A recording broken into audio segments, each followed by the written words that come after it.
अंधेरी रात थी। आसमान में बादल ऐसे छाए थे जैसे किसी बड़े तूफान की आहट धीरे धीरे धरती पर उतर रही हो। हवा भारी थी, सांस लेना भी मुश्किल लग रहा था। और रुद्रगढ़ के उस विशाल किले के ऊंचे जर्जर दरवाजे धीमी आवाज में चरमरा रहे थे, जैसे वो भी किसी अनदेखे डर से कांप रहे हों। यह था रुद्रगढ़ का किला, बाहर से सोने की चमक में डूबा हुआ, लेकिन अंदर से सड़ता हुआ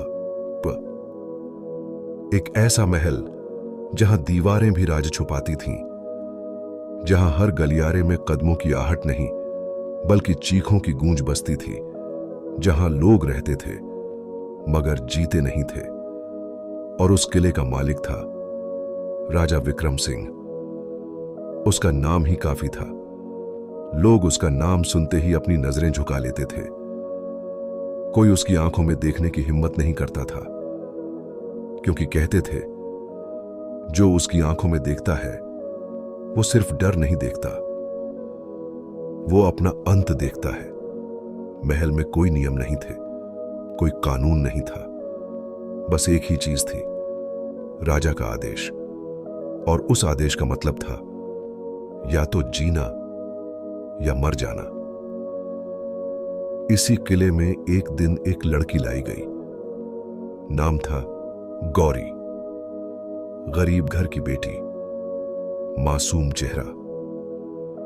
लेकिन किस्मत ने उसके हिस्से में दर्द ही लिखा था। उसके पिता ने कर्ज लिया था और जब चुका नहीं पाए तो अपनी ही बेटी को सौंप दिया। गौरी की आंखों में डर था, लेकिन वो साधारण डर नहीं था, वो गहरा था, शांत था, जैसे समुद्र के अंदर का सन्नाटा। और उसी सन्नाटे के पीछे कुछ और भी था, एक अजीब सी ताकत, एक ठहराव, जैसे वो टूटकर भी पूरी थी। जब उसने पहली बार उस महल में कदम रखा तो उसे ऐसा लगा जैसे वो किसी जाल में फंस गई हो। हर दीवार उसे घूर रही थी, हर कोना उसे निगल लेना चाहता था। उसी समय एक बूढ़ी नौकरानी उसके पास आई। उसकी आंखों में थकान थी और आवाज में डर। उसने धीरे से कहा, यहां आना आसान है, लेकिन जाना नामुमकिन।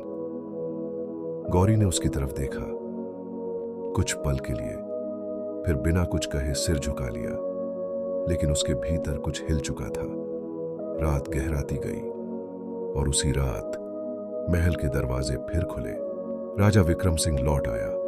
उसके कदम भारी थे, जैसे हर कदम के साथ जमीन भी झुक रही हो। उसकी आंखें ठंडी थीं, भावहीन, लेकिन अंदर कहीं कुछ जल रहा था। भीड़ में खड़ी गौरी पर उसकी नजर पड़ी और उसी पल जैसे समय थम गया। एक तरफ सत्ता, दूसरी तरफ मजबूरी, एक तरफ डर, दूसरी तरफ शांति। राजा ने पूछा, यह लड़की कौन है? जवाब आया, नई नौकरानी है महाराज। राजा कुछ पल उसे देखता रहा, फिर बोला, इसकी आंखों में डर कम है। और बस उसी एक वाक्य ने सब बदल दिया। गौरी को महल के उस हिस्से में भेज दिया गया जहां हर किसी को जाने की इजाजत नहीं थी, जहां सिर्फ राज रहते थे। सच नहीं, वहां उसकी मुलाकात हुई लीला से। लीला की आंखों में ऐसा डर था जैसे उसने सब कुछ देखा हो और सब कुछ खो दिया हो। उसने गौरी से कहा, यहां सवाल मत पूछना, जो पूछता है वो ज्यादा दिन नहीं रहता। लेकिन गौरी अलग थी। वो डरती नहीं थी, वो समझना चाहती थी। वो जानना चाहती थी कि इस महल के अंदर क्या छुपा है। और तभी उसकी नजर पड़ी एक दरवाजे पर।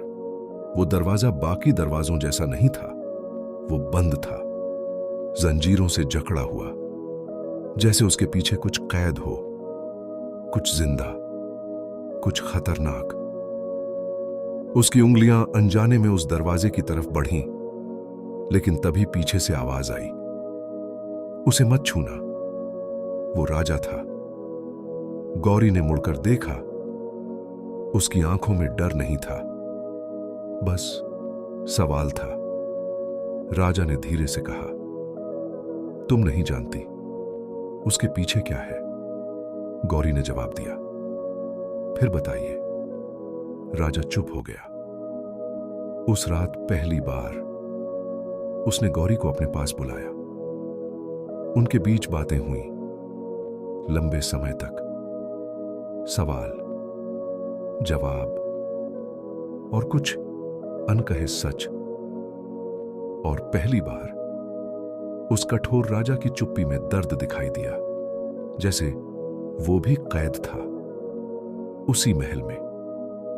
लेकिन असली तूफान तब शुरू हुआ जब एक रात वो दरवाजा खुल गया।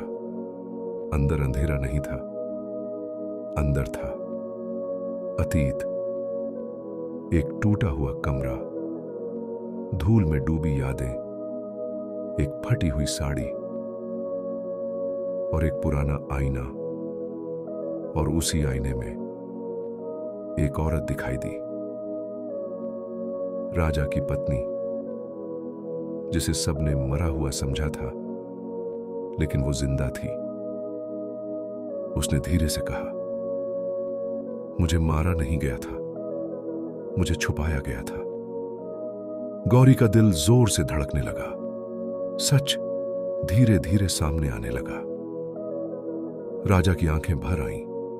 वो टूट रहा था, महल हिल रहा था, जैसे हर दीवार अब सच बोलना चाहती हो। और तभी गौरी को एक कंगन मिला। जैसे ही उसने उसे छुआ, यादें लौट आईं। एक छोटी बच्ची महल में खेलती हुई, राजा के साथ हंसती हुई। और वो बच्ची गौरी थी। वो नौकरानी नहीं थी, वो इस महल की बेटी थी, जिसे बचाने के लिए छुपाया गया था, जिसे सच से दूर रखा गया था। राजा ने कांपती आवाज में कहा, मैंने तुम्हें छुपाया क्योंकि अगर तुम सामने आती तो सब खत्म हो जाता। गौरी की आंखों से आंसू बहने लगे। उसकी दुनिया बिखर रही थी और जुड़ भी रही थी। अब उसके सामने 3 रास्ते थे, राजा, वो औरत और खुद। और उसने चुना खुद को। उस पल कुछ बदल गया। वो और राजा अब अलग नहीं रहे। दोनों एक ही कहानी बन गए, एक ही सच। तभी उनके सामने एक किताब आई, खाली, और एक आवाज आई, अब लिखो। गौरी ने किताब खोली और लिखना शुरू किया। कहानी नहीं, सच। जैसे जैसे शब्द लिखे गए, महल बदलता गया। अंधेरा हटने लगा, डर मिटने लगा और एक नई दुनिया बन गई, जहां कोई राजा नहीं था, कोई नौकर नहीं था, सिर्फ इंसान थे। जब लोग महल के अंदर आए तो वो डर रहे थे, लेकिन इस बार उन्हें आदेश नहीं मिला, उन्हें आजादी मिली। गौरी ने कहा, अब कोई राजा नहीं होगा। राजा ने कहा, अब सब बराबर होंगे। और उस दिन रुद्रगढ़ का किला पहली बार जिंदा हुआ।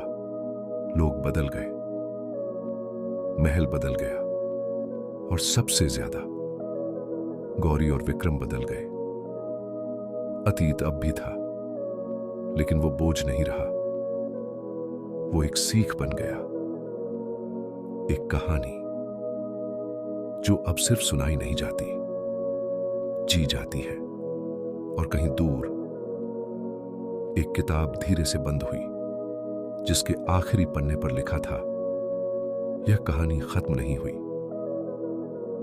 यह अब हर उस इंसान में जिंदा है जो डर के खिलाफ खड़ा होता है,